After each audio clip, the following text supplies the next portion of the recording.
नमस्ते साथियों, जब भी कहा जाता है ओम शांति ही शांति ही शांति ही, तो यह 3 बार ही क्यों कहा जाता है? आइए जानते हैं इसके पीछे का विज्ञान। 3 बार जो शांति कहा जाता है, यह 3 विभिन्न प्रकार के दुखों को शांत रहने की एक पॉजिटिव अफर्मेशन है।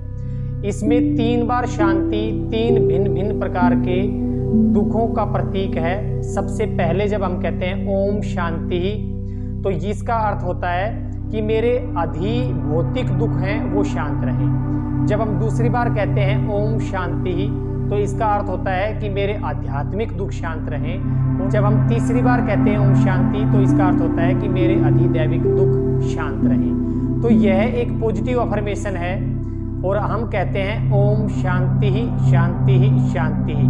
तो हम यह कह रहे होते हैं कि मेरे अधिभौतिक दुख, आध्यात्मिक दुख और अधिदैविक दुख शांत रहें। यह सकारात्मक विचार जो है, इसके पीछे जो 3 प्रकार के दुख हैं, आइए जानते हैं ये कौन कौन से दुखों को यहाँ अधिभौतिक, अधिदैविक और आध्यात्मिक दुख कहा गया है। जब हम पहली बार ओम शांति कहते हैं, तो हम कहते हैं कि हे ईश्वर, मेरे अधिभौतिक दुख शांत रहे। अधिभौतिक का अर्थ होता है कि ऐसे दुख जो भौतिक वस्तुओं के कारण या भौतिक कारणों के कारण पैदा होते हैं। उदाहरण के लिए समझे तो मान लीजिए मुझे कहीं जाना है और जाने के लिए मुझे यातायात के साधन की जरूरत है, कार, मोटरसाइकिल की जरूरत है। तो वह जो साधन है वह अधिभौतिक साधनों में आता है। और यदि मेरे पास कोई साधन नहीं है और समय की कमी है और मैं उस स्थान पर उस भौतिक साधन की वजह से नहीं पहुंच पाता हूं, तो फिर इसको कहेंगे अधिभौतिक दुख। इसी प्रकार से मान लीजिए किसी के सर पर छत नहीं है, किसी का मकान टूटा हुआ है और बारिश हो रही है, तो अब जो उस बारिश के कारण उसको दुख होगा, उसके मकान टूटा हुआ है इस वजह से उसको दुख होगा, तो इसको कहेंगे अधिभौतिक दुख, क्योंकि उसके पास मकान नहीं है, इस कारण से उसको दुख है।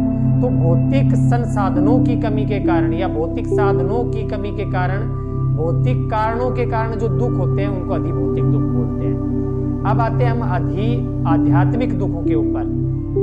जब हम दूसरी बार कहते हैं ओम शांति, तो हम कह रहे होते हैं कि हे ईश्वर, मेरे आध्यात्मिक दुख शांत रहें। आध्यात्मिक दुखों को समझने के लिए हमें आध्यात्मिक शब्द को समझना पड़ेगा।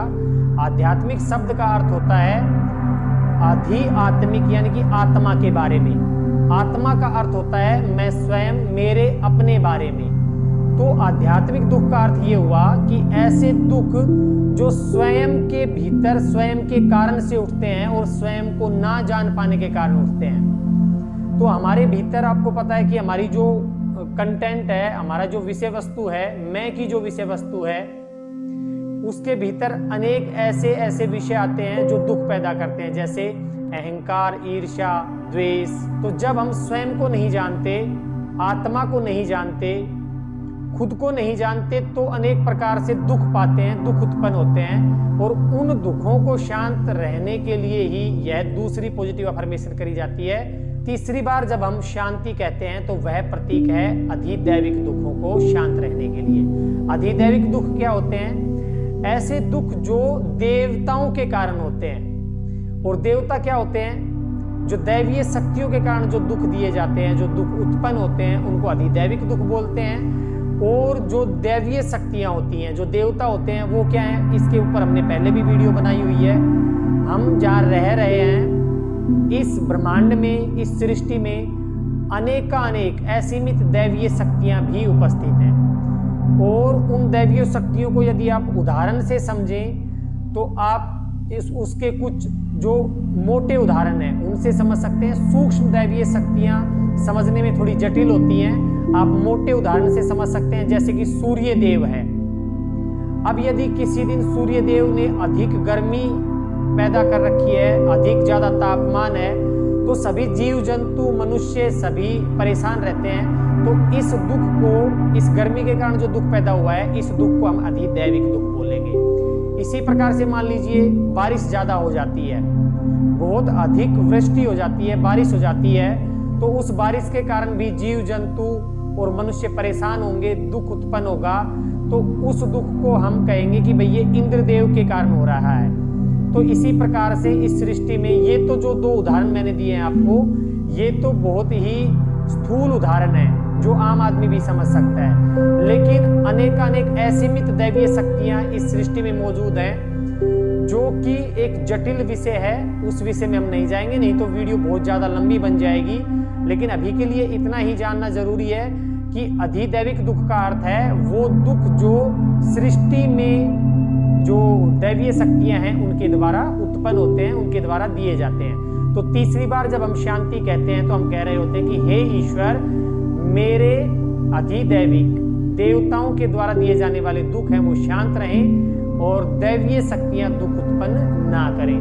तो इस प्रकार से साथियों हमने इस वीडियो में जाना कि किस प्रकार से ये पॉजिटिव अफर्मेशन जब हम करते हैं ओम शांति शांति शांति, तो ये एक ही पॉजिटिव अफर्मेशन 3 भिन्न भिन्न पॉजिटिव अफर्मेशन से मिलकर बनी हुई है। इसमें हम कह रहे होते हैं कि हे ईश्वर, मेरे अधिभौतिक दुख शांत रहें, भौतिक संसाधनों के कारण होने वाले दुख शांत रहें। हे ईश्वर, मेरे आध्यात्मिक दुख शांत रहें। आध्यात्मिक कारण अर्थात मेरे स्वयं के कारण जो दुख उत्पन्न होते हैं, मेरे स्वयं की जो मन और चित्त बुद्धि है उसके कारण जो दुख उत्पन्न होते हैं वो शांत रहें। और अधिदैविक जो दैवीय शक्तियों के कारण उत्पन्न होने वाले दुख हैं वो शांत रहें। तो साथियों रोज करें यह पॉजिटिव अफर्मेशन, ओम शांति ही शांति ही शांति।